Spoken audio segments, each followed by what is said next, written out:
Alhamdulillah, Alhamdulillahirrahmanirrahim, al-karimil mannan, alladzi farada 'alaina as-siyam fi shahr Ramadan, wa huwa alladzi unzila fihi al-Qur'an hudan lin-nas wa bayyinatin minal huda wal furqan. Asyhadu an la ilaha illallah wahdahu la syarika lahu, wa asyhadu anna Muhammadan 'abduhu wa rasuluhu wa safiyyu min khalqihi wa habibuhu.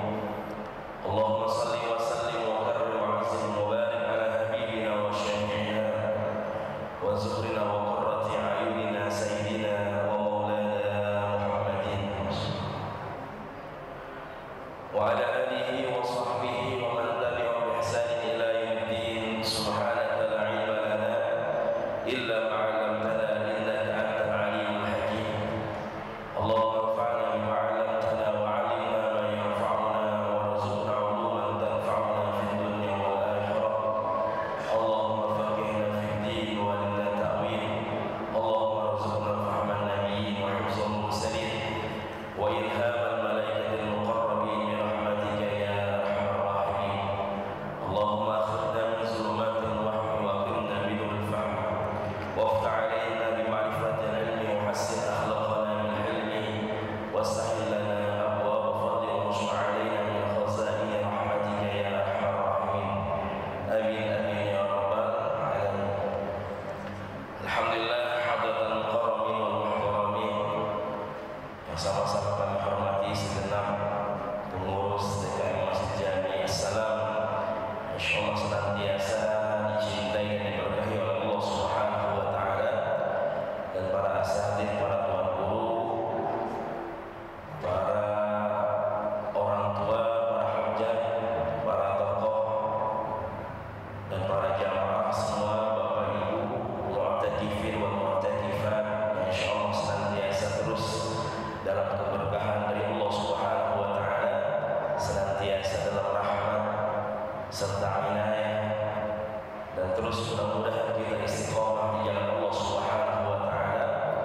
Alhamdulillah, mudah-mudahan hari ini, malam ini, dan seterusnya Allah turunkan keberkahannya buat kita, sehingga Allah jadikan keluarga kita juga keluarga yang penuh dengan keberkahan dari Allah Subhanahu wa taala, dan anak-anak keturunan semua menjadi anak-anak yang saleh dan salehah, hafidz dan hafizah, dan mudah-mudahan semua kita istiqomah di Allah Subhanahu wa taala. Amin ya rabbal alamin. Alhamdulillah, senantiasa kita bersyukur kepada Allah Subhanahu wa taala dan terus bersolawat kepada Nabi kita Nabi Muhammad sallallahu alaihi wasallam. Mudah-mudahan hadirnya kita di sini dengan niat yang senantiasa, dan niat kita adalah ikhlas karena Allah Subhanahu wa taala dan mengharapkan ridho dari Allah Subhanahu wa taala, dan juga menghidupkan sunnah-sunnah Rasulullah sallallahu alaihi wasallam. Mudah-mudahan kita menjadi hamba-hamba yang terus bersyukur kepada Allah Subhanahu wa taala, dan terus mendekat memperbaiki diri kita di hadapan Allah Subhanahu wa taala, menjadi hamba-hamba yang lebih baik lagi, menghidupkan malam-malam terakhir Ramadan ini dengan ibadah, dengan mendekat kepada Allah Subhanahu wa taala. Amin ya rabbal alamin. Alhamdulillah, di malam ke-23 Ramadan ini, yang mudah-mudahan kita masih terus semangat, bertambah semangat kita, ya, bagaimana hadis yang dijelaskan oleh Ummul Mukminin Siti Aisyah radhiyallahu taala anha, yang menjelaskan bagaimana kebiasaan Rasulullah sallallahu alaihi wasallam, aktivitas Rasulullah ketika sudah masuk 10 terakhir Ramadan. Idza dakhala al-ashr al-awakhir shadda al-mizan wa ayqadha ahlahu wa ahya laylahu. Bagaimana Rasulullah sallallahu alaihi wasallam ketika sudah masuk 10 terakhir di bulan Ramadan, beliau menyingsingkan lengan bajunya, menambah semangatnya, yang mengajak kita untuk bertambah semangat kita untuk beribadah, ya, di malam-malam terakhir bulan Ramadan ini. Wa ayqadha ahlahu, dan juga beliau membangunkan keluarganya, mantunya, anak dan cucunya semua dibangunkan oleh beliau. Wa ahya laylahu, dan juga menghidupkan malam Ramadan, ya, malam-malamnya dengan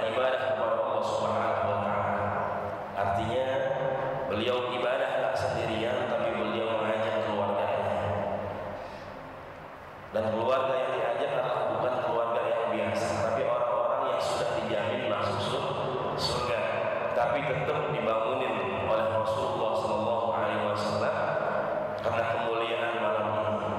Ya, kemuliaan juga yang Allah berikan khusus untuk kita sebagai umat Rasulullah Sallallahu Alaihi Wasallam, yaitu kemuliaan Lailatul Qadar yang Allah hanya berikan khusus untuk umat Rasulullah Sallallahu Alaihi Wasallam.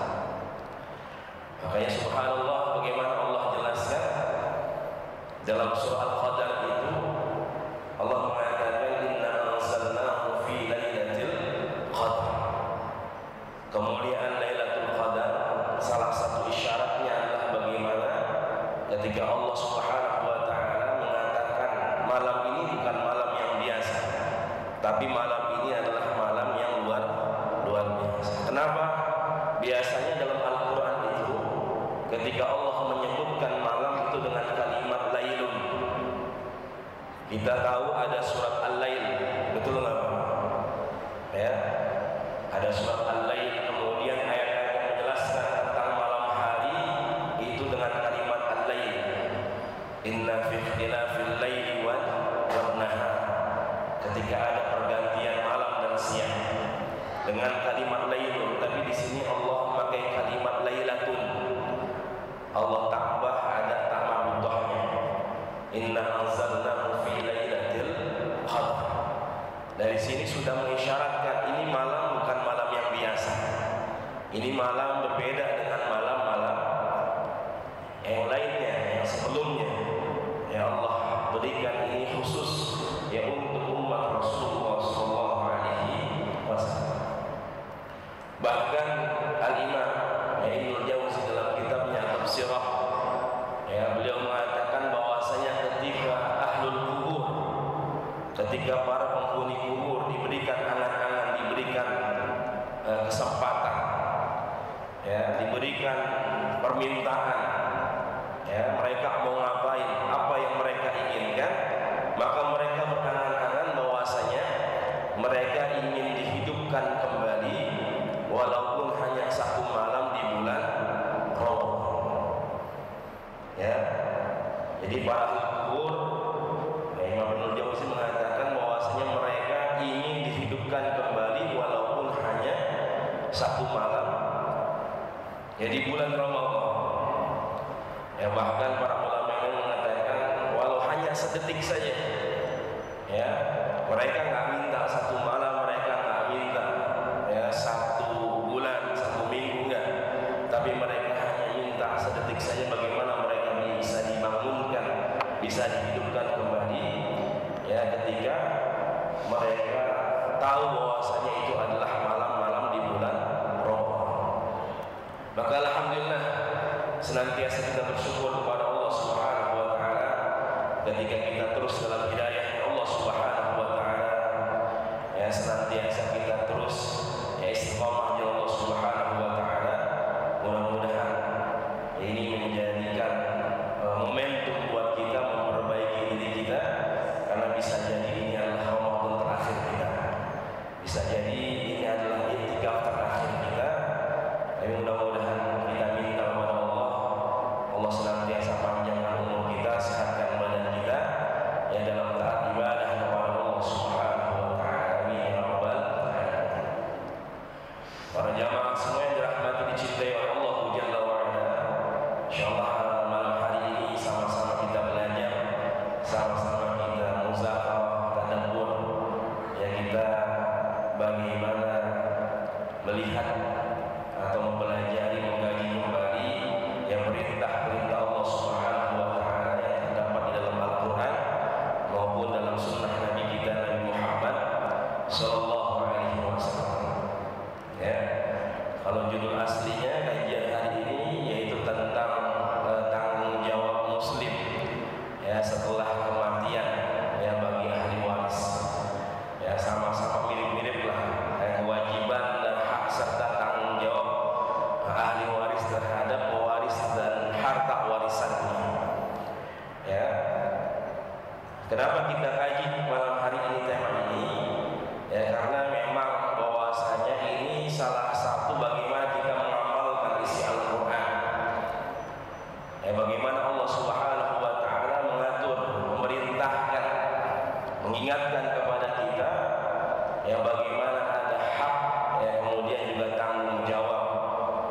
kita sebagai ahli waris, ya, ketika ada kematian saudara kita, orang tua kita yang meninggal, maka bagaimana kita melaksanakan ada yang namanya nanti tirkah, ya, atau harta peninggalan, ya, sehingga nanti menjadi al-mawrus, ya, harta yang diwariskan.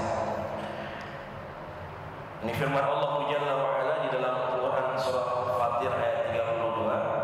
Allah Subhanahu wa taala dalam firman-Nya mengingatkan kita, summa awrasnal kitaba alladziina istafaina min ibadina faminhum zalimun li nafsihi wa minhum muqtasidun wa minhum sabiqun bil khairat bi iznillah dzalika huwal fadlul kabir. Ya, Ramadan menjadi mulia karena di dalamnya diturunkan Al-Quran, sehingga Allah sebutkan Ramadan ini di dalam Al-Quran. Di antara 12 bulan yang Allah ciptakan, hanya bulan Ramadan yang Allah sebutkan di dalam Al-Quran. Syahrul Ramadan alladzi unzila fihi al-Quran hudan lin-nasi wa bayyinatin minal huda wal furqan. Ya, 185 Ramadan, ya, di Al-Baqarah itu. Dan di sini Allah mengingatkan summa awrasnal kitaba alladziina istafaina min ibadina, bahwasanya Allah telah mewariskan, yang memberikan kepada kita, yaitu pedoman, yaitu Alkitab, yaitu Al-Quran, ya, untuk kita semua hamba-hamba Allah Subhanahu wa taala. Dan ketika manusia berinteraksi dengan Al-Quran, ini menjadi 3 golongan. Ada 3 jenis manusia ketika dia berinteraksi dengan Al-Quran. Yang pertama, di surah Fatir ini Allah menyebutkan faminhum zalimun li nafsihi.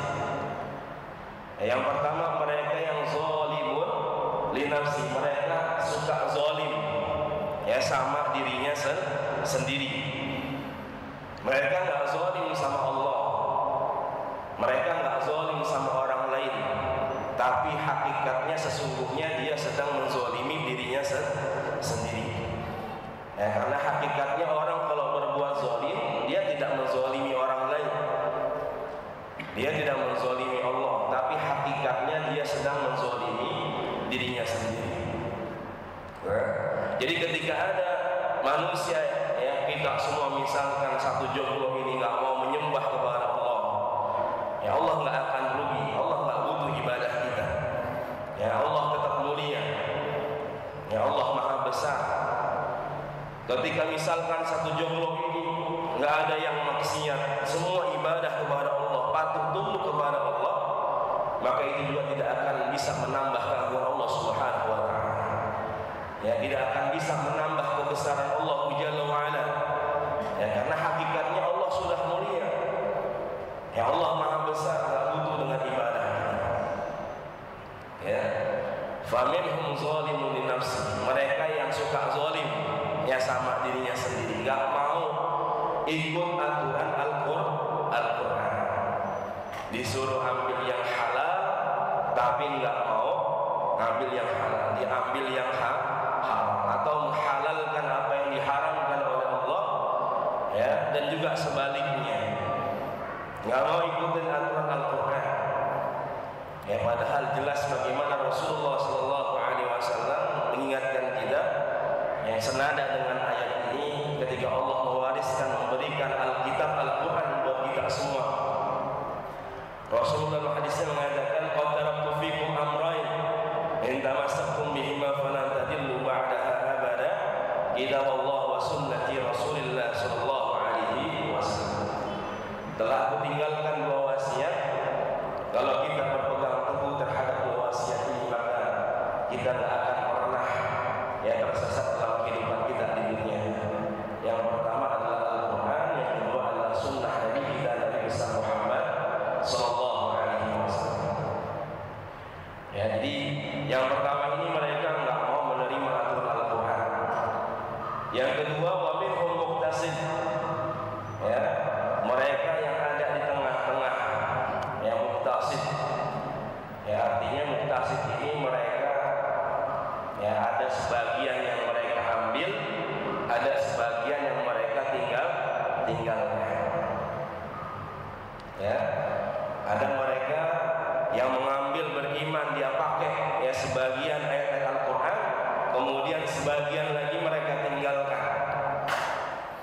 Ya, ketika diperintahkan misalkan ada yang namanya mencari ya rizki, suruh makan, suruh cari ya makanan, ya kulu mimma fil ardi halalan thayyiban, makanlah setiap yang halal dan juga baik. Mungkin dia jalankan tuh mencari harta, dia cari makanan, tapi tidak mengindahkan, tidak memperhatikan yang halalnya.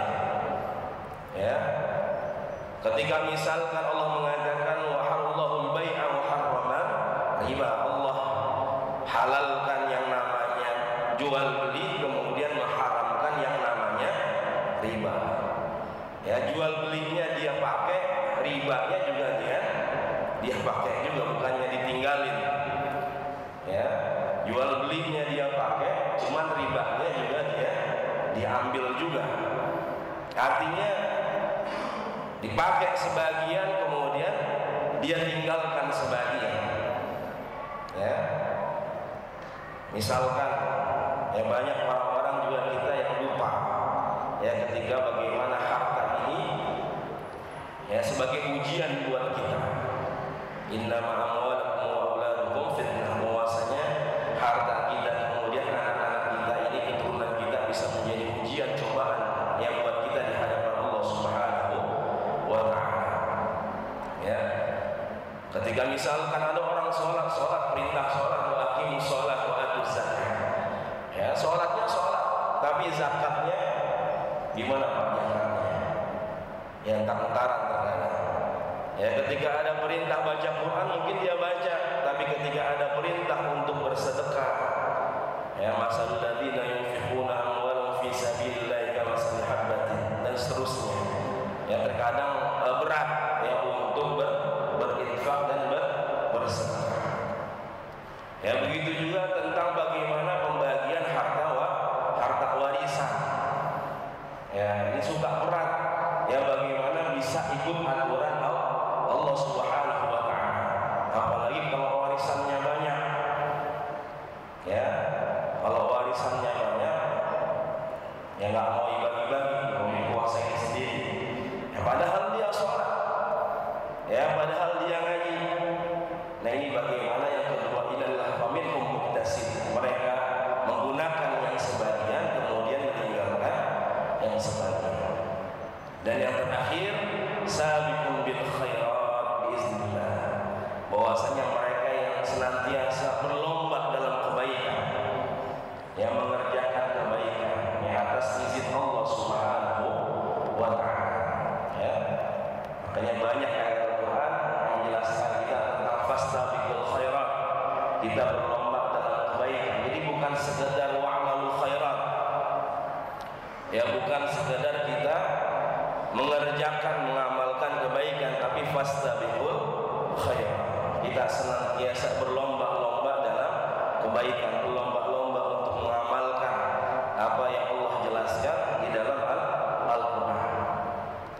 Sehingga di surah Al-Imran ayat 133 Allah mengatakan wasari'u ila maghfiratin min rabbikum wa jannatin 'arduha as-samawati wal ard u'iddat lil muttaqin. Kita diperintahkan untuk bersegera, ya untuk terus ya memohon ampun kepada Allah Subhanahu wa ta'ala, menjemput ya ampunan dari Allah Subhanahu wa ta'ala. Ya, karena Allah sudah menyediakan yang namanya surga yang Allah ciptakan untuk hamba-hambanya yang beriman dan bertakwa kepada Allah Subhanahu wa ta'ala. Jadi mudah-mudahan kita jadi golongan yang ketiga ini, Pak. Ya, wa tawassaw bil haqqi wa tawassaw bis sabr, saling mengingatkan dalam kebenaran, kemudian juga saling mengingatkan dalam ya kebaikan, ya sabar dan kebaikan. Dan di dalam surah Al-Qasas ayat 77 Allah mengatakan wabtaghi fima ataqallahu daral akhirah wa la tansa nasibaka minad dunya wa ahsin kama ahsanallahu ilaik wa la tabghil fasada fil ard innallaha la yuhibbul mufsidin. Ya, wabtaghi fima ataqallahu daral akhirah, maka carilah ya keberkahan negeri akhirat yang telah Allah sediakan buat kita semua. Silakan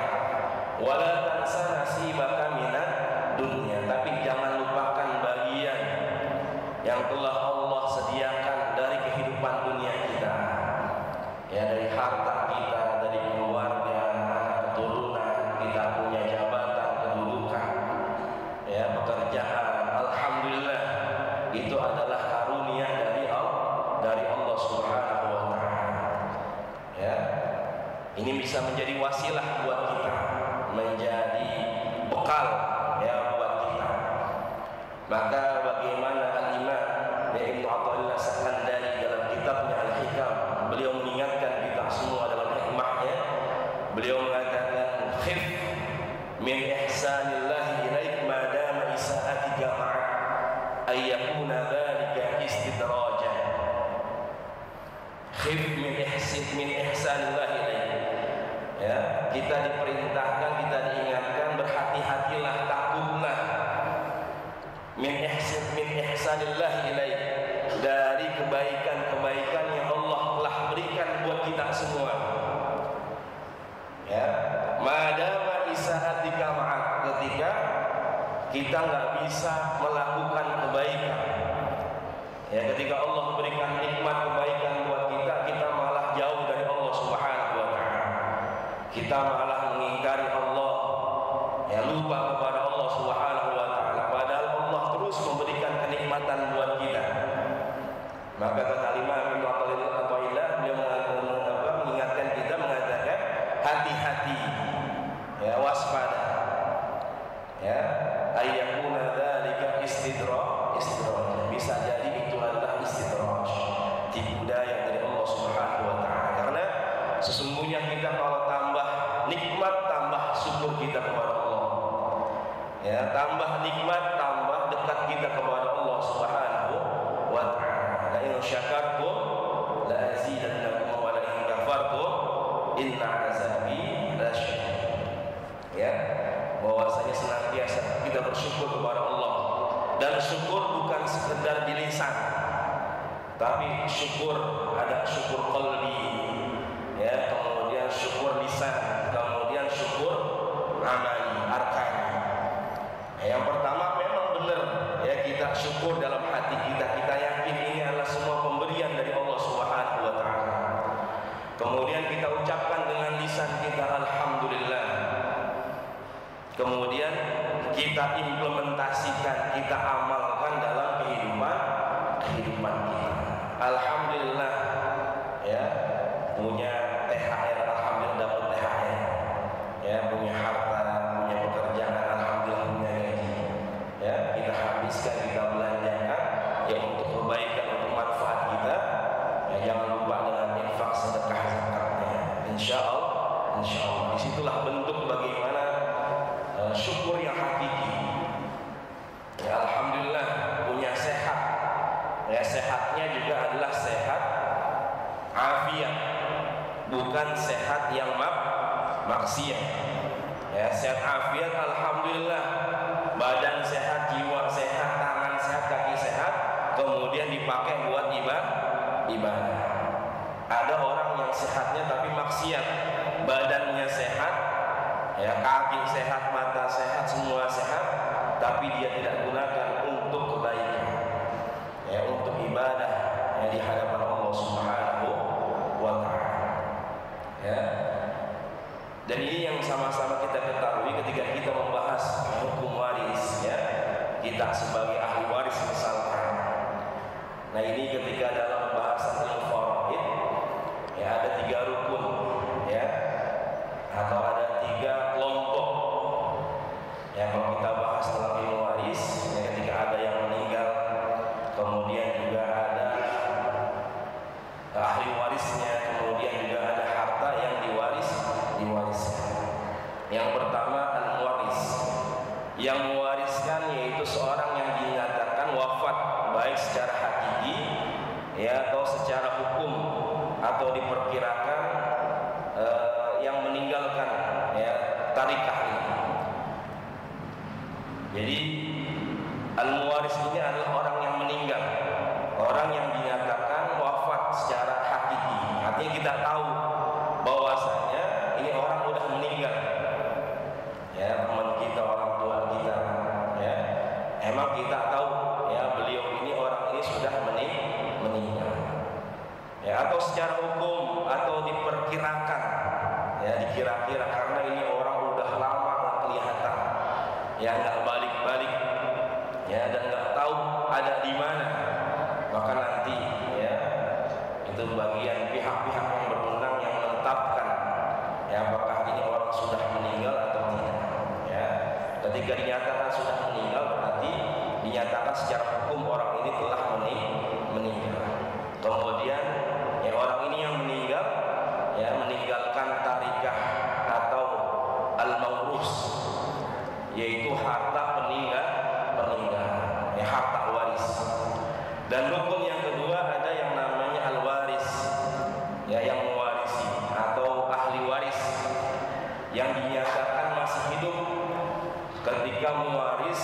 Ya pewaris ini orang ini yang telah meninggal, ya kemudian memiliki hubungan dengan mewaris, ya memiliki hubungan ya dengan orang yang meninggal ini, ya ada sebab kekerabatan, ya ini menyebabkan bisa terjadinya waris dan mewariskan ini.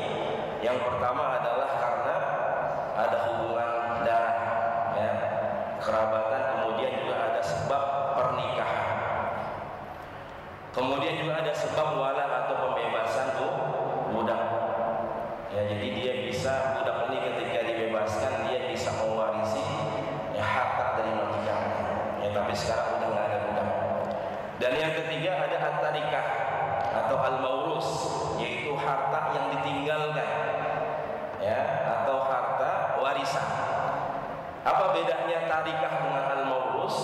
Kalau tarikah ini ketika orang ini meninggal, ini harta ditinggalkan belum dibagiin, itu namanya tarikah, ya berasal dari kata taroka, ya berasal dari kata taroka. Jadi harta yang memang ditinggalkan belum dibagiin, karena dalam agama kita diajarkan sebelum harta warisan ini dibagikan ada hal-hal yang harus diperhatikan. Nah ini yang mau kita bahas pada malam hari ini, ya karena kalau kita bahas dalam pembahasan warisan ini butuh waktu yang cukup lama, ya. Jadi tarikah ini harta yang ditinggalkan adalah harta yang memang belum dibagikan. Baru ketika nanti sudah dibagikan itu namanya harta warisan atau al-maurus, ya. Ini bisa dilihat dirkah sendiri secara bahasa berarti meninggalkan atau peninggalan, diambil dari kata taroka, ya. Jadi dari kata taroka, asal katanya taroka meninggalkan. Jadi dirkah ini adalah harta yang ditinggalkan. Sedang dalam pembahasan ilmu faraid, ya dirkah sendiri mempunyai makna sesuatu yang ditinggalkan oleh mayit, baik berupa harta ataupun hak, ya. Nanti bagaimana penggunaan ya, atau mengimplementasikan tarikah ini, ya sebelum nanti tarikah ini menjadi harta yang diwariskan, ya al-maurus, itu ada beberapa ketentuan yang memang dijelaskan oleh para ulama kita, ya. Jadi mudah-mudahan bisa sudah jelas para jamaah semua, ya siapa itu mewaris, ya siapa itu ahli waris atau al-waris, kemudian apa itu tarikah, kemudian al-maurus, ya tarikah harta yang ditinggalkan, al-maurus harta yang dibagikan, sudah dibagikan, ya sesuai dengan ya bagian-bagian yang memang Allah telah jelaskan secara detail, ya di dalam Al-Quran tentang ilmu faraid, ya ilmu waris, ya. Jadi dalam Islam bila ada seorang muslim yang meninggal dunia dan memiliki harta yang ditinggalkan yaitu tirkah, ada kewajiban sebelum melaksanakan pembagian harta warisan kepada ahli waris. Jadi bukan kewajiban kita membagi ahli waris saja, tapi sebelum harta ini dibagikan ada kewajiban sebelumnya yang harus kita perhatikan juga. Ya ini masalah pokok, ya dari manusia ketika sudah meninggal dunia ini, ya menjadi kewajiban bagi ahli waris dan umat muslim lainnya untuk menegakkan menjalankan masalah-masalah ini ya dalam ruang lingkup pribadi atau masyarakat secara umum. Ya. Kemudian ahli waris merupakan seorang yang akan menerima harta warisan yang ditinggalkan oleh pewaris. Ya, serta seseorang yang akan menyelesaikan kewajiban-kewajiban dari pewaris atau orang yang meninggal. Yang menurut hukum dalam waris Islam ini ada beberapa kewajiban yang harus kita lakukan, yang harus kita dahulukan. Ya, ini kewajiban bagi ahli waris sebelum pembagian harta warisan. Ya, di antaranya ada melunasi hutang. Ya, ada hutang kepada Allah Subhanahu wa taala. Ya, ada hutang kepada manusia. Ya, kemudian pengurusan jenazahnya. Ya, kemudian misalkan kalau ada kewajiban zakatnya yang belum ditunaikan, maka ini harus didahulukan. Dan juga ketika ada wasiat. Nanti kita akan bahas lebih detail lagi. Ya, jadi di antaranya yang pertama ya sebelum kita memperhatikan beberapa hal yang berkenaan dengan tirkah ini, dengan harta peninggalan yang harus kita perhatikan terhadap ya peninggalan ya orang yang telah meninggal ini. Yang pertama adalah seorang ahli waris wajib memelihara dan menjaga keutuhan harta warisan. Ya, sebelum harta warisan tersebut kemudian dibagikan kepada masing-masing ahli waris. Seorang ahli waris tidak boleh menggunakan harta warisan yang belum dibagi ya kepada semua ahli waris yang memiliki hak untuk menerima harta warisan tersebut ya tanpa persetujuan dari masing-masing ahli waris yang bersangkutan. Ya, jadi selama belum dibagi maka kita tidak boleh menggunakan seenaknya. Ya, ketika ada pulpen yang kita pakai, jadi sekecil apapun itu, sesuatu yang ditinggalkan itu adalah harta yang ditinggalkan, tarikah, ya kemudian yang nanti akan menjadi harta warisan. Ya, jadi kita nggak bisa asal pakai, karena dalam pulpen itu ya ada nama-nama saudara kita ahli waris. Ya, dan banyak orang-orang sekarang tidak mengindahkan, nggak peduli. Ya, yang penting ya dia pakai, dia punya banyak harta, dia kuasain semuanya. Alhamdulillah min dzalik. Kemudian seorang ahli waris juga wajib melunasi hutang-hutang tadi yang ditinggalkan oleh pewaris, orang yang telah meninggal. Ya, kemudian juga ahli waris yang merundingkan sistem ya pembagian harta warisan kepada semua ahli waris. Jam berapa? Jam masuk boleh. Kita lewat juga apa-apa. Ya. Jadi merundingkan sistem pembagian harta warisan. Ya, nanti kalau bahas ya bagaimana ya membagikan harta warisan, ya kan banyak tuh jelas di dalam surah An-Nisa yang dijelaskan oleh Allah Subhanahu wa taala tentang pembagian harta warisan. Jadi bagian-bagiannya ini sudah dijelaskan oleh Allah Subhanahu wa taala. Jadi yang menentukan itu bukan Nabi kita Nabi Muhammad sallallahu alaihi wasallam. Ya, saking urgennya, saking pentingnya ilmu faraid ini, bagian-bagiannya yang langsung ya menentukan bagian-bagian ahli waris ini adalah Allah Subhanahu wa taala di dalam Al-Qur'an. Ya, karena kalau Nabi Muhammad yang menentukan, ada aja tuh ya tuduhan-tuduhan kepada Nabi kita Nabi Muhammad sallallahu alaihi wasallam. Ya, ketika Nabi Muhammad enggak bagi aja, ya tidak menentukan bagian ini, Nabi Muhammad yang sudah dituduh macam-macam. Apalagi ketika Nabi Muhammad yang menentukan ya pembagian harta warisan. Misalkan ketika Allah perintahkan kita lizzakari mislu hazzil unsayain, ya bahwasanya bagian laki-laki itu berapa Pak bagiannya laki-laki? Ya, berapa? Ya, dua banding satu. Lebih banyak laki-laki. Coba bayangkan kalau Nabi Muhammad yang menentukan. Ya, mereka bilang Nabi Muhammad ini apa? Pokoknya nggak suka ya dengan perempuan lah, menindas, yang nggak adil.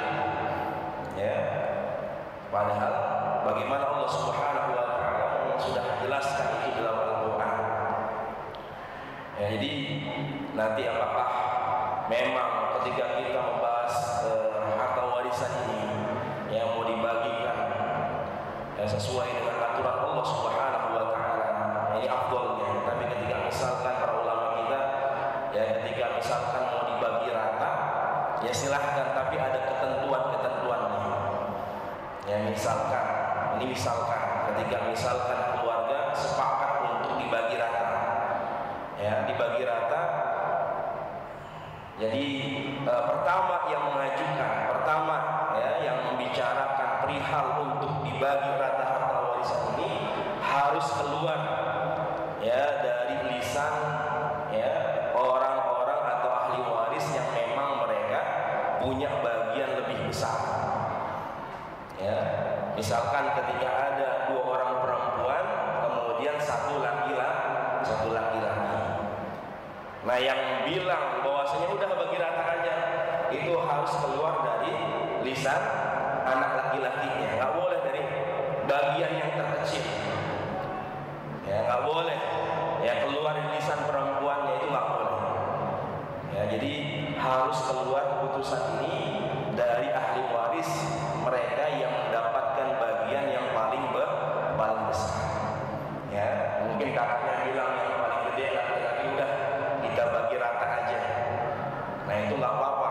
Yang penting tadi dia ikhlas, nggak ada tekanan. Ya, karena secara tidak langsung dia itu sudah bersedekah.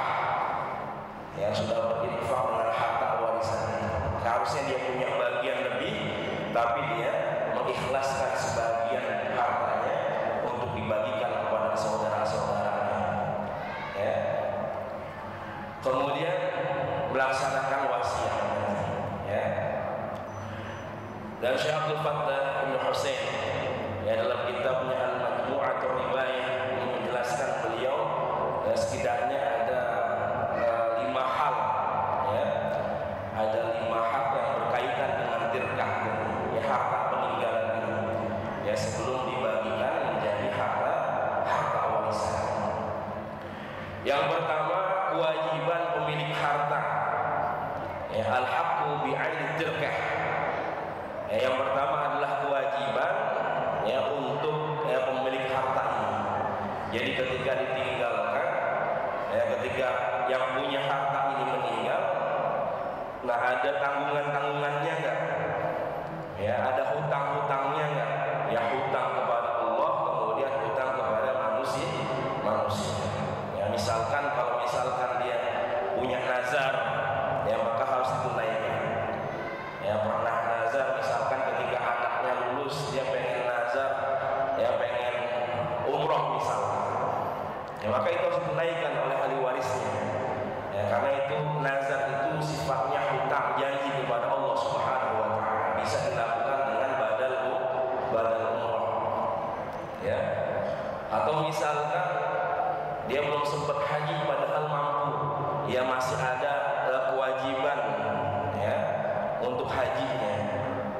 Ya, maka nanti bisa dibadalkan untuk menggugurkan kewajiban hajinya. Ya. Ini ada zakat, kemudian kafarat ya, atau gadai.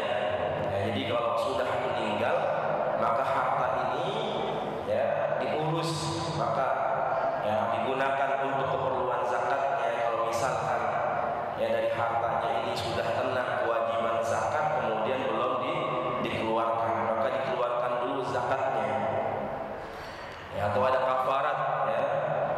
Kafarat ini adalah pengganti ya dari kelalaian ya, dari ibadah yang memang kita tidak lakukan atau sengaja tidak kita lakukan.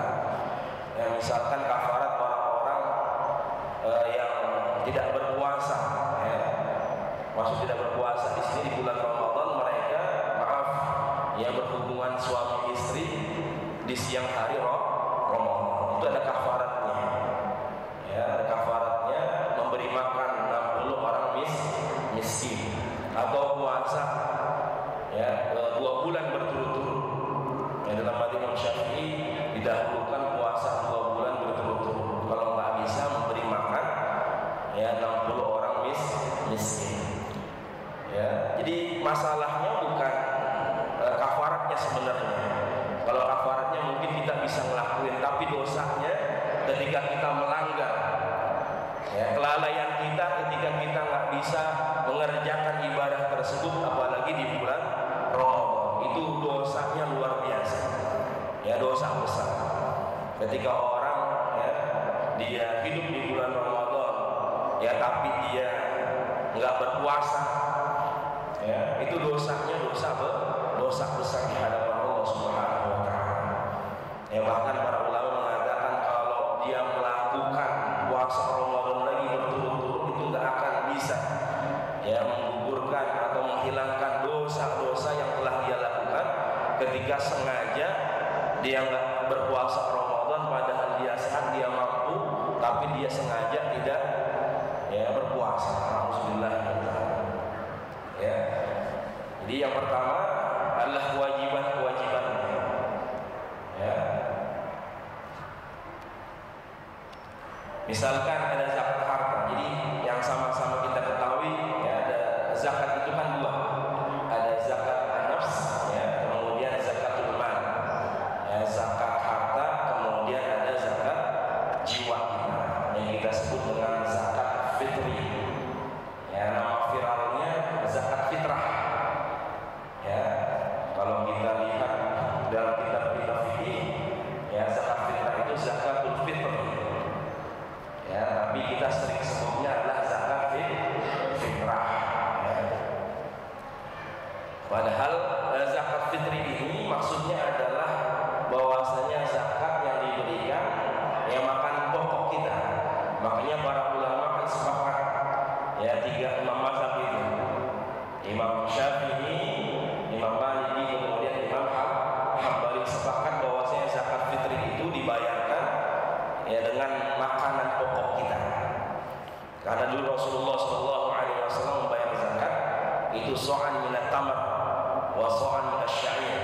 Rasulullah bayar zakat ya dengan kurma, kemudian juga dengan gandum. Ya. Dan Imam Abu Hanifah dalam mazhab Hanafiyah ya beliau membolehkan membayar zakat fitri itu dengan uang. Ya, dengan uang. Jadi zakat fitri ini memang tujuannya pertama adalah bagaimana orang-orang miskin ini mereka bisa mempunyai pasokan logistik, ya pasokan makanan ketika hari raya. Ya, makanya para ulama sepakat zakat fitri ini dibayarkan dengan makanan pokok kita. Ya, karena biasanya kalau orang zaman sekarang kalau dikasih uang dia nggak beliin makanan, Pak. Beliinnya apa, Pak? Beliin kuota biasanya. Ya, dia beli kuota internet. Kalau udah ada kuota dia udah anteng. Ya, nggak mikirin makan lagi udah. Nah, itu ditakutkan oleh para ulama kita. Ya, ketika misalkan tadi bayar zakat fitri ini dengan uang. Ya, karena hari raya kita adalah hari raya Idul Fitri. Id itu adalah hari raya, fitri itu adalah makan-makan. Ya, ada yang mengatakan Idul Fitri ini adalah kembali kepada kesucian. Ya, boleh silahkan. Karena memang dalam hadis ketika kita sudah keluar dari Ramadan, ya kita udah banyak ibadah, maka kita kayaumi waladhu ummuh. Ya, diri kita ini bagaikan kita sudah baru dilahirkan ya dari rahim ibu kita. Ya, makanya zakat fitrah juga maksudnya tadi zakat fitrah untuk mensucikan. Memang benar. Ya, zakat fitrah ini untuk mensucikan diri kita, jiwa kita dari perkataan, dari perbuatan yang enggak pantas, ada kekurangan ketika kita di Ramadan, ya ketika kita melaksanakan puasa. Ya, ini hadis dari Abdullah bin Umar radhiyallahu taala anhu.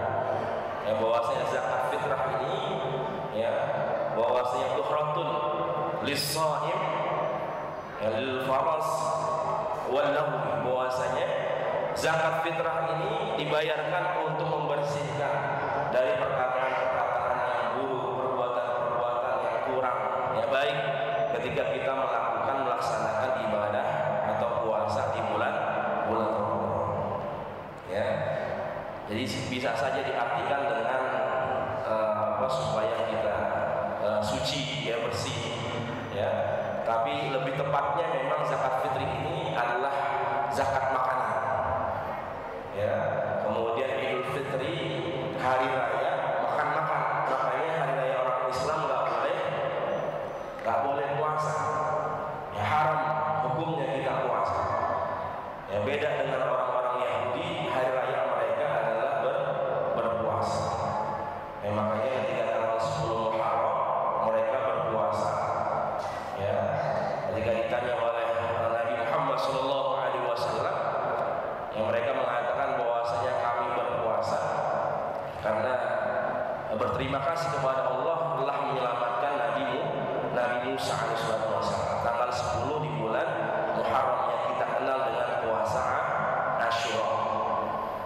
Maka kata Rasul, ana haqqu bi Musa, aku lebih berhak engkau ikuti daripada Musa alaihissalam, karena yang diutus pertama kali yang diutus ketika itu adalah Nabi kita Nabi Muhammad sallallahu alaihi wasallam ya. Makanya Rasul memerintahkan orang Islam, para sahabat, untuk tahun depan kita jangan puasa tanggal 10-nya aja, tapi kita puasa di tanggal 9-nya ya, Tasu'ah, tanggal 9 dan 10, untuk membedakan puasanya orang muslim dengan puasanya orang Yahudi ya. Tapi ketika belum nyampe ya tahun berikutnya di bulan Muharram, Rasulullah lebih dulu dipanggil oleh Allah Subhanahu wa ta'ala.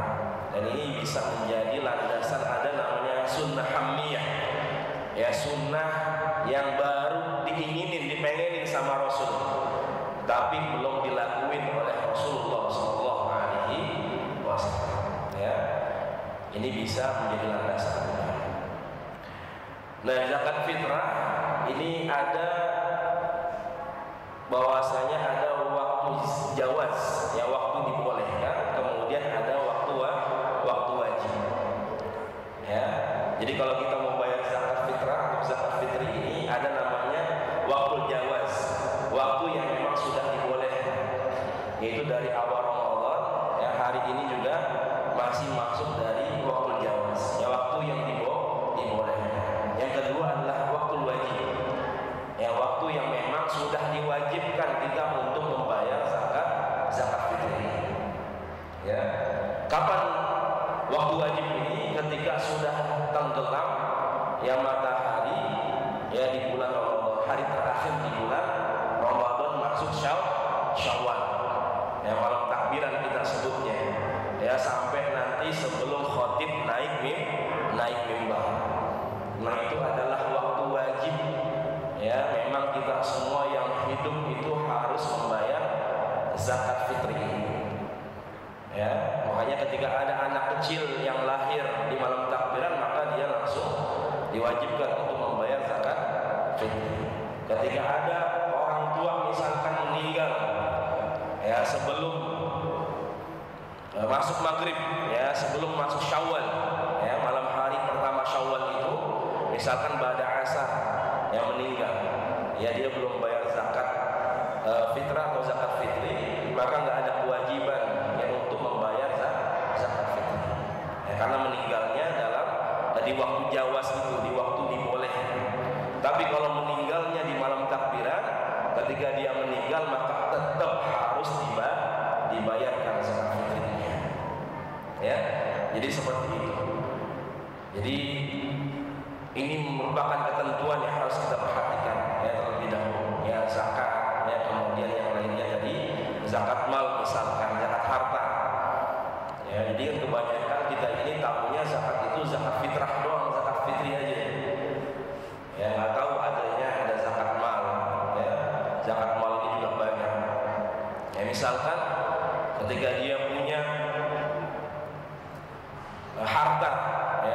misalkan emas, ya, emas itu kan nisabnya harta yang wajib ya untuk dizakati, batasannya adalah 80 gram. Ada yang mengatakan 85 gram.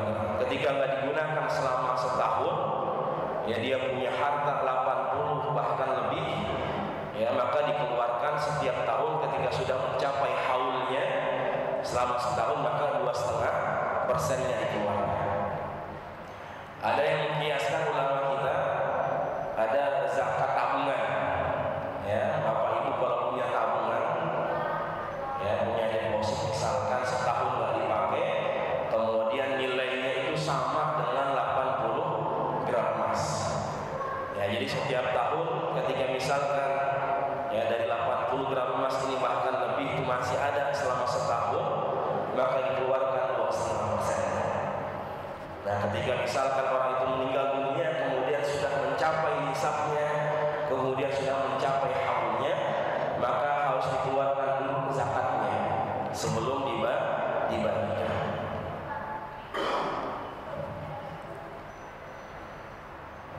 Kemudian yang kedua ini adalah mu'anib taksis, yang min ghairi israfin wala taqdir. Bagaimana kita harus memperhatikan biaya perawatan mayit, ya sebelumnya nggak boleh berlebihan, ya untuk kepengurusan jenazah. Nah, ini diambil dari harta dirkah, harta yang ditinggalkan. Ya, dalam mazhab Imam Ahmad bin Hanbal bahwasanya yang nomor 2 ini, ya yang pengurusan ya jenazah ini lebih didahulukan, lebih utama daripada yang satu tadi, ya yang zakat, kemudian kafarah, ya ataupun misalkan gadai, ada barang yang tergadaikan belum ditebus maka harus tebus dulu. Nah, ini menurut Imam Ahmad bin Hanbal yang kedua ini lebih didahulukan, ya tapi beda dengan mazhab-mazhab yang lain. Ya, menurut Imam Malik, kemudian Syafi'i dan Imam Abu Hanifah berpendapat bahwasanya hak-hak yang terkait ya dengan warisan atau tirkah ini didahulukan ya daripada ya biaya yang harus dikeluarkan untuk kepengurusan jenazah. Ya, jadi ini beda pandangan saja.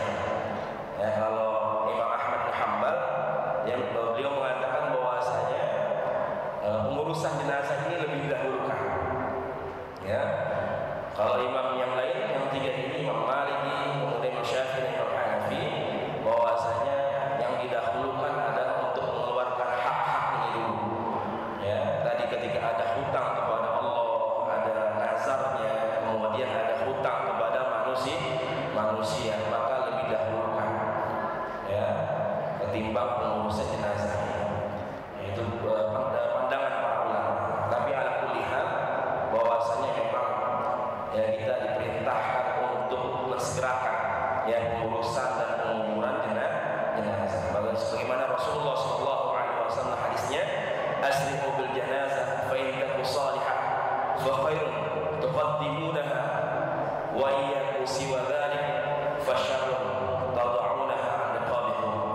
Ya, kita disuruh untuk menyegerakan masalah pengurusan jenazah ini. Ya, karena kalau jenazah ini orang soleh berarti kita telah mempercepat dia untuk bertemu dengan amal baiknya. Ya, dan kebalikannya juga.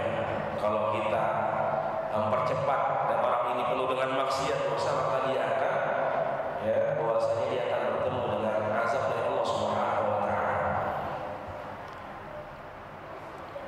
Yang kedua adalah biaya pengurusan jenazah atau mayit. Yang ketiga, nah ini hutang, ya piutang, ya milik mayit.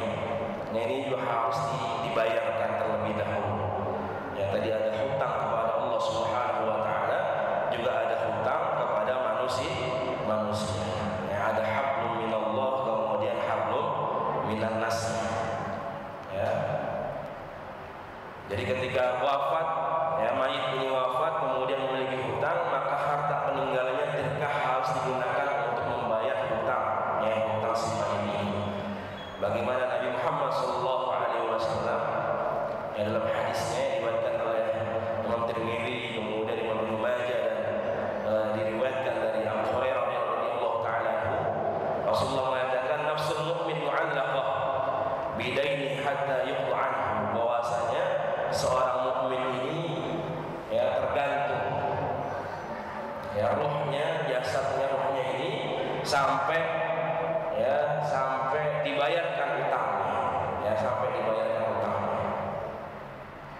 Nah, ini dalil juga di dalam surah Nisa ayat 12 ini ya, bagaimana memang kita diperintahkan untuk mendahulukan hak-hak ya, hak kepada Allah Subhanahu wa taala atau hak kepada manusia. Diperintahkan untuk membayar hutang kemudian melaksanakan wasiat. Di surah Nisa ayat 12 ini sampai 3 kali Allah ulang. Ya, min ba'di wasiyati yusina biha aw dain. Ya, kemudian Allah ulang satu lagi, min ba'di wasiyati tusuna biha aw dain. Ya, dan terakhir min ba'di wasiyati yusa biha aw dain. Ya, sebelum dibagikan harta warisan ini, maka harus perhatikan ada wasiat atau ada hutang-hutang yang harus dibayarkan. Nah, di sini penjelasan para ulama ya, bahwasanya ketika ada seorang mayit yang meninggal ya, dan hutang-hutangnya belum dilunasi, maka menurut Al-Imam Al-Qari rahimahullah taala ya, beliau menjelaskan bahwasanya ini kondisi jenazah ini ya terkatung-katung. Ya, artinya terkatung-katung ini tidak dianggap sebagai orang yang selamat ataupun orang yang biasa. Ya, apakah ini orang mendapatkan nikmat ya kubur atau orang yang mendapatkan azab kubur? Ya, jadi maksud ketika orang yang belum dibayar hutangnya kemudian ruhnya ini terkatung-katung, orang ini adalah terkatung-katung. Maksudnya belum jelas nasibnya, apakah dia mendapatkan nikmat kubur ya atau ya sebaliknya mendapatkan azab kubur. Maka sesegera mungkin bagaimana kita bisa melunasi, ya, bisa kita bayarkan ya utang-utang mayit tersebut. Kemudian hadis yang lain juga bahwasanya ketika ada ya, orang yang berhutang kemudian meninggal dan belum dibayar hutangnya, maka kebaikan-kebaikan yang dimiliki oleh si mayit tersebut maka dilimpahkan, diberikan kepada orang yang mengutangi atau orang yang memberikan hutang. Ya, jadi nanti dia nggak punya kebaikan kalau para jamaah semua. Ya, kebaikannya nanti diberikan kepada orang yang memberikan hutang tersebut. Jadi ambil kebaikan-kebaikannya ya kepada orang yang memberi hutang. Kemudian dosa tak diampuni sekalipun dia mati syahid. Kalau masih ada hutangnya, ya hutang ini salah satu dosa yang tidak diampuni sama Allah Subhanahu wa taala. Walaupun dia mati syahid, ya masih ada tanggungan hutangnya tetap ada. Ya, ini hadis yang Muslim nomor 1886. Ya, karena memang bahwasanya ketika kita ya bersyahadat, seorang muslim ketika bersyahadat maka dijamin semuanya, ya hartanya, kemudian juga kehormatannya, kemudian juga jiwanya dan keluarganya, semuanya dijamin. Ya, ketika ada hartanya yang dipinjamkan kemudian belum dibalik-balikin, maka itu nanti ya ada hitung-hitungannya. Ya, ketika punya harta diambil, dirampas, ya, maka ada hitungannya. Ketika jiwa dibunuh begitu saja, maka ada yang namanya qisas. Ya, artinya semuanya dalam tanggungan Allah Subhanahu wa taala. Ya, ketika orang sudah bersyahadat mengaku muslim, maka semuanya dijaga oleh Allah Subhanahu wa taala. Enggak bisa diremehkan, ya enggak bisa dimain-mainkan, bahkan dibunuh atau diambil, ya. Itu enggak bisa. Semuanya ada hitungan, ya, ada dosanya dari Allah Subhanahu wa taala. Ya.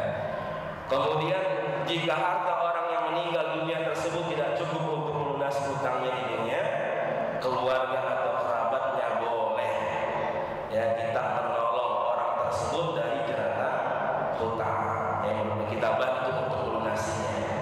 Dan ini sejalan dengan bagaimana perintah Nabi kita Nabi Muhammad SAW. Ya, kita sebagai sama muslim dalam hadis beliau ya menjelaskan ya man nafasa an mu'minin qurbatan min qurabid dunya nafasallahu anhu qurbatan min qurabi yaumil qiyamah wa man yassara ala mu'asirin yassarallahu alaihi fid dunya wal akhirah wa man satara musliman satarallahu fid dunya wal akhirah wallahu fi 'auni al-'abdi ma dama al-'abdu fi 'auni akhihi.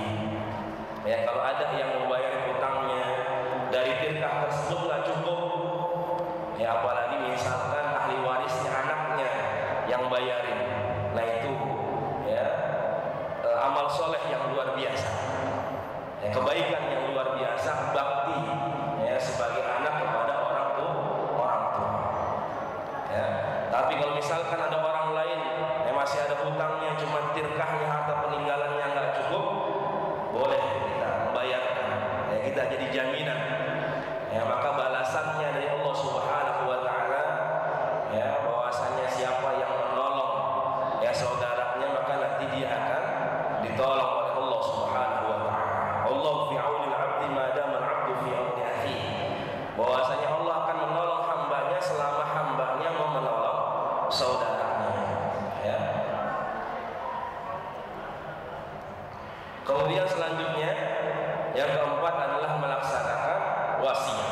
Ya, kalau ada wasiat maka wasiat ini ditunaikan terlebih dahulu ya sebelum tadi dibagikan. Ya, wasiat ini.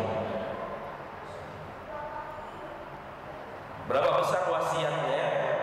Bahwasanya ini juga ada ketentuan-ketentuannya. Ya, sepertiga. Jadi besaran wasiat ini hanya sepertiga. Sebagaimana hadis Rasulullah SAW ketika itu sahabat Rasulullah Sa'ad bin Abi Waqqas ingin mewasiatkan seluruh hartanya, tapi nggak boleh sama Rasulullah SAW. Kemudian beliau bilang, gimana kalau setengah aja Rasul? Nggak boleh. Ya, langsung ditentukan as-sulus. Ya, as-sulus wa sulusu katsir. Ya, bahwasanya bagian dari wasiat ini hanya sepertiga. Gimana kalau misalkan mau lebih dari sepertiga? Ya, boleh atau tidak? Silahkan. Yang penting sudah mendapatkan kesepakatan dari semua ahli waris. Ya. Dan ini yang dipahami bahwasanya haram hukumnya ahli waris itu mendapatkan warisan. Ya, karena yang namanya ahli waris itu sudah nanti mendapatkan yang namanya harta warisan. Jadi nggak perlu lagi yang namanya wasiat. Ya, jadi sepakat para ulama bahwasanya pemberian wasiat kepada ahli waris adalah hak. Ya, karena wasiat ini bukan untuk ahli waris, karena ahli waris sudah punya bagiannya masing-masing. Ya, sudah punya bagiannya masing-masing. Ya, tapi kalau misalkan tadi ya ada wasiat, ya kemudian misalkan untuk salah satu ahli warisnya lagi-lagi dikembalikan, ya ada kesepakatan para ulama masih ada yang membolehkan kalau misalkan memang semuanya ridho, ya semuanya sepakat, ya maka diperbolehkan.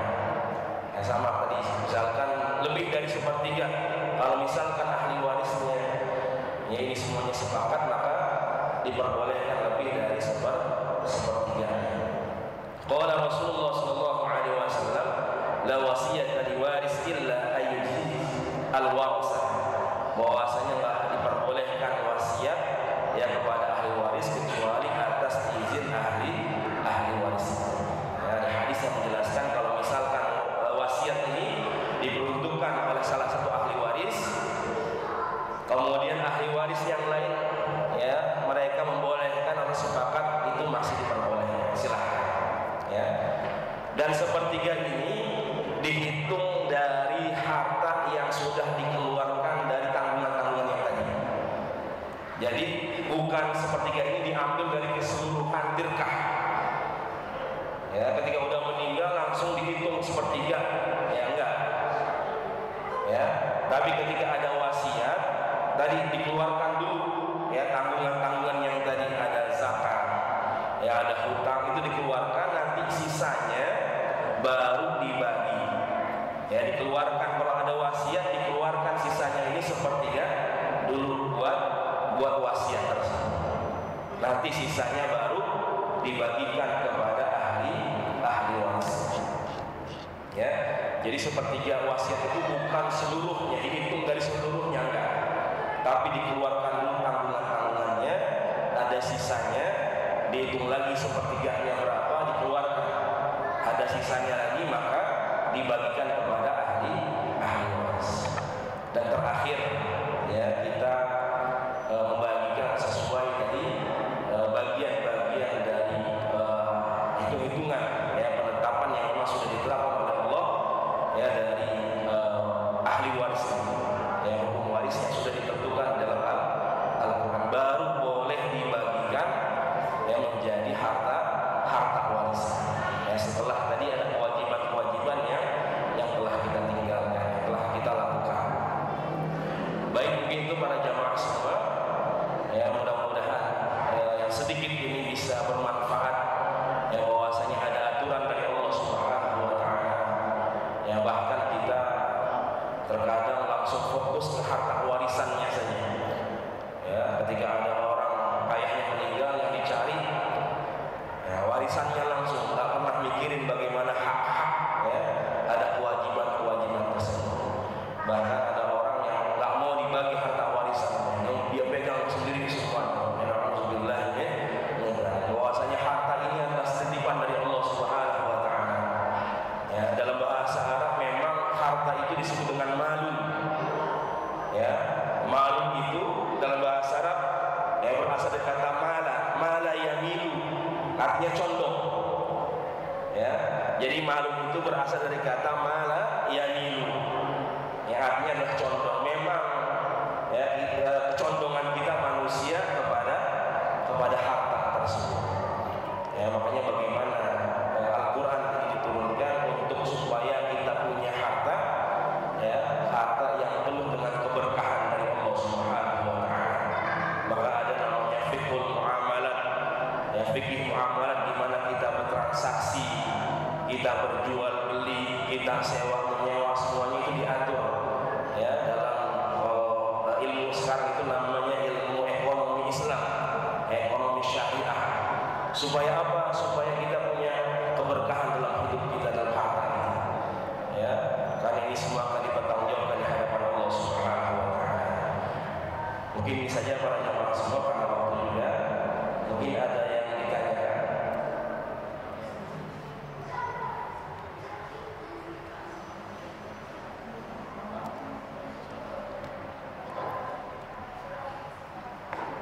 Silakan. Waalaikumsalam. Ini Bu Elia.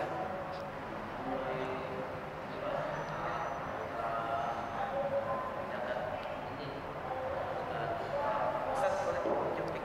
Iya. Kita oper aja.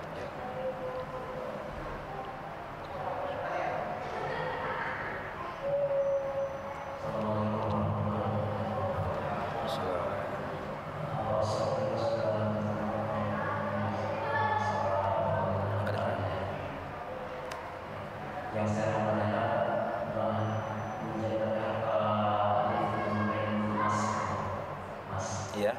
Ada orang yang mempunyai emas berapa sebanyak 100 gram. Tapi dia sudah dipakai mungkin sudah 5 tahun.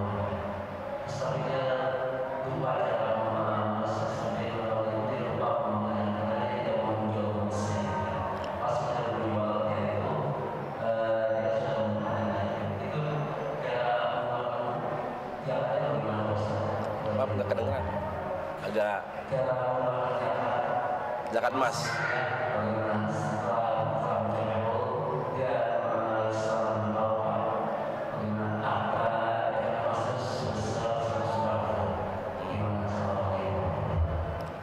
Waalaikumsalam. Cara mengeluarkan zakatnya, kalau udah sampai 100 gram ya Pak, Apa? Terserah, langsung jawab aja. Sekalian kali. Mau ditampung dulu atau? Sekalian aja deh situ. Kalian mic-nya di situ. Sana juga ada satu lagi. Masalah.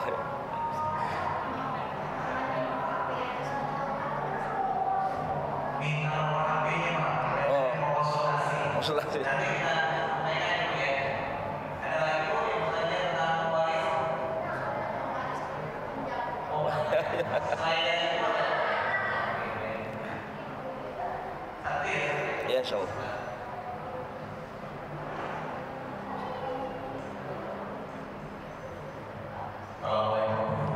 Assalamualaikum warahmatullahi wabarakatuh. Saya ada dua pertanyaan.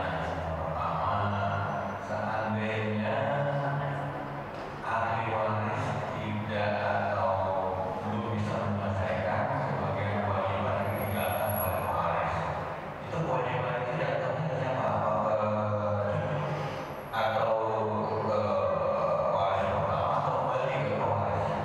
Itu pertanyaan pertama. Yang kedua, kalau salah satu ahli waris meninggal, warisan itu jatuhnya ke cucu atau si istri juga bagian. Iya. Dua dulu ya? Atau satu lagi? Boleh satu lagi kalau. Masih bisa? Insyaallah. Tiga. Dulu. Assalamualaikum warahmatullahi wabarakatuh. Waalaikumsalam. Mau nanya ada dua pertanyaan Bapak Ustaz. Satu, itu di hukum Islam, syariat Islam ya, apakah berlaku dengan surat wasiat? Ya, wasiat dari si pewaris kepada ahli waris. Ya, saya tahu cuma di negara Barat, dalam Muslim. Satu, yang kedua, ini soal riba, jual beli dari properti atau kendaraan otomotif, itu kan biasanya orang mencicil, benar-benar syaratnya mencicil. Nah, itu dijamin oleh pihak ketiga, itu namanya asuransi. Meskipun memang dalam mekanisme yang berbeda itu sangat zolim ya, itu riba, bunganya lebih tinggi daripada bapak misalnya. Sedangkan kalau dibangun dari Amerika yang saya tahu, karena adik saya tinggal di sana, itu nggak ada bunga seperti itu, nggak boleh, dilarang. Di sini nggak dilarang, nggak dilindungi oleh negara. Brengseknya begitu Pak ya. Nah, di luar negeri itu ada menjaminnya yang asuransi. Meninggal, dia beli rumah meninggal, itu nggak di apa, berutang gitu ya, si debiturnya. Tapi berarti apa? Bantu dan bayar. Nih, saya kasih bang, sisanya namanya ada rumah oh tinggal 500 juta, meninggal debitur. Lunasi sama asuransi. Rumah itu bisa dijual, jadi tidak ada urusan. Di sini Indonesia ada perlakuan, cuma mekanismenya dalam itu benar-benar sangat berbau riba. Dan ini saya mohon kenapa hanya selama MUI diem aja gitu, harus campur tangan. Mereka nggak bisa dijamin yang jauh tengok, zombie nggak boleh ditafsir kok. Makasih Pak Ustaz. Makasih. Assalamualaikum warahmatullahi wabarakatuh. Waalaikumsalam warahmatullahi.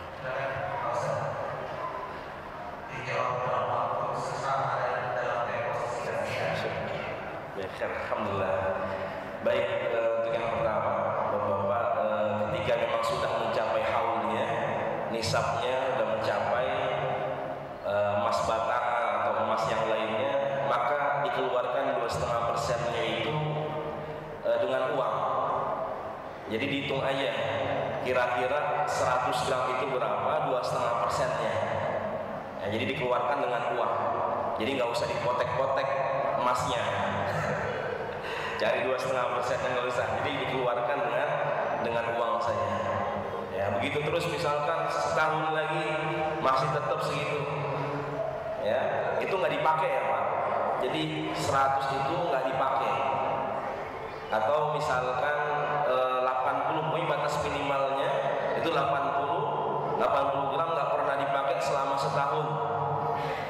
Kalau misalkan Bapak punya 80 tapi yang 10 gramnya dipakai terus, itu nggak kena. Ya, 80 ini ketika setahun dia mengendap. Sama Bapak punya tabungan senilai 80 gram, tabungan itu mengendap di tabungan Bapak, nggak pernah kepake, maka setiap tahun dikeluarkan 2,5%-nya. Tapi kalau misalkan dipakai, ya berkurang nilainya dari nisab tersebut, batasan harta tersebut yang wajib dizakati, maka nggak terkena zakatnya. Ya, jadi itu yang didiamkan, yang mengendap, ya, maka dia harus dikeluarkan zakatnya. Setiap tahun, karena ada hitungan haulnya. Enggak, setiap tahun.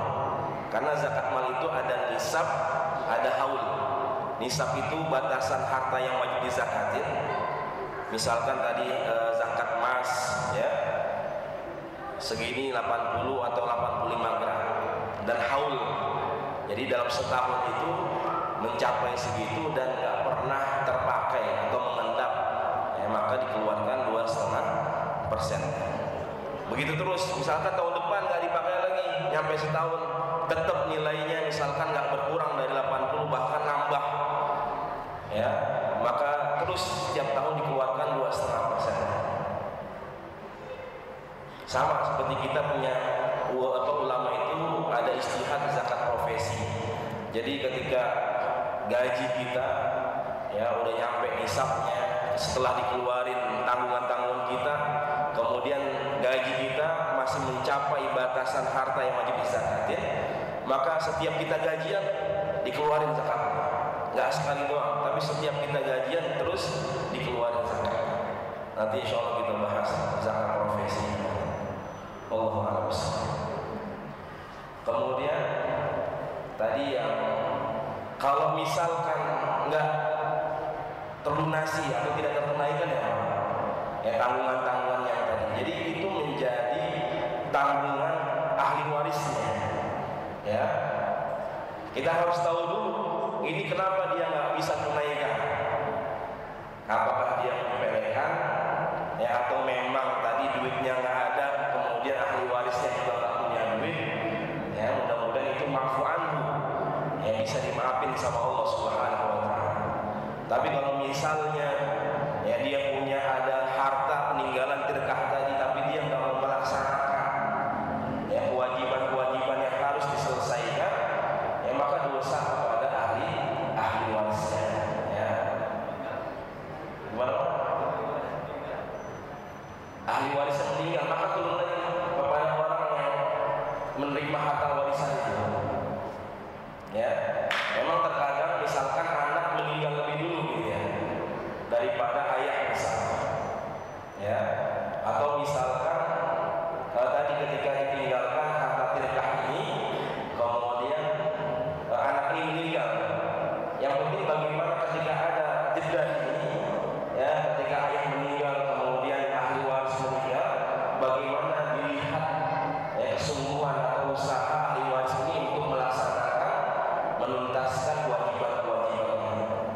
Ya, makanya tadi ini hal-hal yang pertama harus diperhatikan, ya, sebelum pembagian harta warisan. Kalau mereka lalai, maka tetap dosanya buat mereka, yang nggak diturunkan kepada cucunya yang habis, tetap dosanya kepada mereka. Tapi kalau misalkan memang nggak ada uang, nggak ada harta warisan, misalkan punya hutang, ya, maka mungkin nanti mudah-mudahan ada keturunannya yang bisa yang melunasi. Ya, la yukallifullahu nafsan illa wus'aha. Allah tidak membebani kita di luar kemampuan kita. Selama kita sudah berusaha, maka Allah akan melihat bagaimana usaha kita. Kemudian yang kedua, ahli warisnya apa? Harta. Ya, harta warisan ini diwariskan kepada siapa? Ya, jadi kalau dalam ilmu waris itu kan panjang bagiannya. Jadi kalau misalkan ayah ya, atau suami meninggal, dia meninggalkan istri, kemudian juga meninggalkan anak, maka yang dapat warisan adalah tadi yang terdekat itu. Makanya tadi sebab mendapatkan warisan yang pertama adalah ada hubungan nasab, ada hubungan darah. Ya, jadi yang terdekat dulu itu yang mendapatkan harta warisannya. Ya, nanti kalau pembahasan waris ada namanya hijab atau hirman, ada orang-orang yang terhalang, dia nggak bisa mendapatkan harta warisan. Misalkan cucu, ya cucu ini nggak bisa mendapatkan harta warisan kalau si anak masih ada. Ya, kalau engkongnya meninggal, cucu ini nggak bisa dapat warisan karena orang tua si cucu ini atau anak ini masih hidup, maka didahulukan yang terdekat dulu. Ya, jadi seperti itu banyak lagi insyaallah pembahasannya. Ya, jadi orang-orang yang terdekat. Wallahu a'lam bishawab. Kemudian apa yang di belakang? Yang pertama wasiat ya Pak. Ya, wasiat. Jadi wasiat itu ada. Jadi wasiat itu memang mau siapa aja silahkan. Makanya kalau kita bahas Al-Baqarah itu, ya, Al-Quran Al-Baqarah 183 tentang ayat puasa, itu sebelumnya ayat 178, ya, ayat 180, yaitu membahas tentang yang namanya wasiat, ya, membahas tentang yang namanya wasiat. Makanya tadi wasiat itu diperbolehkan. Ya, yang pertama memang nggak boleh kepada ahli waris. Jadi nggak boleh kita berwasiat kepada ahli waris, karena ahli waris ini sudah mendapatkan jatahnya nanti, udah punya bagian-bagian dalam harta warisan. Ya, kalau mau berwasiat kepada yang lain, misalkan ada anak angkat, ya silahkan. Atau kita mau wasiat buat pondok pesantren, harta yang kita tinggalkan, saya mau wasiat nih buat bangun pondok pesantren. Ya, maka bagian wasiat itu hanya sepertiganya saja. Ya, dari harta yang tersisa setelah dikeluarkan kewajiban-kewajiban yang telah kita tunaikan tadi. Ya, dikeluarkan sepertiganya dari harta yang tersisa. Tapi kalau misalkan ini orang tua masih mewasiatkan kepada anaknya atau ahli warisnya, maka tadi diperbolehkan selama ahli waris yang lain ini ridho, rela. Ya, kalau misalkan salah satu ahli waris ini mendapatkan bagian dari wasiat. Ya, kalau misalkan yang lainnya ridho, ya sama-sama enak, sama-sama legowo, maka nggak apa-apa. Ya, misalkan ini kakak, ya udah lama, maksudnya dulu berjuang sama orang tuanya luar biasa, sehingga orang tua memberikan wasiat sesuatu yang lebih buat orang anak yang paling tua. Kemudian adik-adiknya semuanya ridho, nggak ada paksaan, maka nggak apa-apa silahkan. Tapi asal hukumnya memang tadi wasiat ini nggak boleh diberikan kepada ahli waris. Jadi wasiat ini memang siapa aja bisa ngelakuin. Ya, kalau kita lihat di Al-Baqarah itu 187 Allah berbicara tentang masalah kisos, hukum kisos. Ya, untuk membentuk manusia yang bertakwa. Ya. Tapi ketika Allah berbicara masalah wasiat, ya wasiat ini ya yusikumullahu fi auladihi, bahwasanya semuanya ini memang diwasiatkan oleh Allah Subhanahu wa taala. Ya boleh, ya semuanya boleh berwasiat. Ya semuanya boleh berwasiat. Ya, maka tadi wasiat dalam agama kita seperti itu. Jadi memang ada wasiat dalam Islam. Kemudian yang kedua, masalah leasing ya. Ya, masalah leasing. Memang kalau kita lihat, ya, karena ekonomi kita ini belum berkiblat kepada ekonomi Islam. Dan kita lihat yang menguasai perekonomian negara kita siapa, Pak? Yang menguasai perekonomian di negara kita, nah, bukan orang-orang Islam. Ya, sistemnya bukan ekonomi Islam, maka wajar. Ya, padahal seminar-seminar di mana-mana, pelatihan-pelatihan di mana-mana, tapi yang namanya leasing merajalela, ya, yang namanya bunga semakin mencekik, ya, bahkan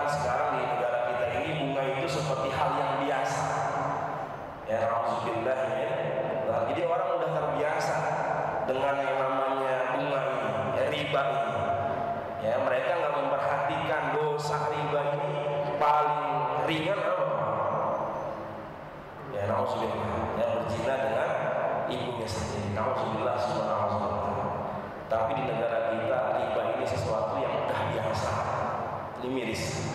Karena tadi perekonomian kita ya, Allah ya, karena sistem perekonomian kita yang belum berkiblat kepada ekonomi Islam. Ya, perbankan Islam saja agak susah berkembangnya. Ya, padahal